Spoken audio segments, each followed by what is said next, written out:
parents and all my dear friends. Assalamu alaikum. My name is Sahim. I am going to speak a few words about Independence Day. At first, I wish you all very happy Independence Day.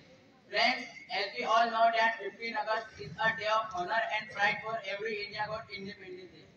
From British rule and regulation, or great freedom fighters like Mahatma Gandhi, Pandit Nehru, Maulana Abul Kalam Azad, Zakir Hussain, Subhash Chandra Bose, and many others divided their own lives for the freedom of our country to the late salute. All the freedom fighters and leaders. Today we are developing rapidly in the field of technology, education, sport, and many others, which all not be possible without freedom. So it is our duty to work hard for the country's development and progress. Let's all play today to do our best and make our country to the whole world. Thank you, Jai Hind.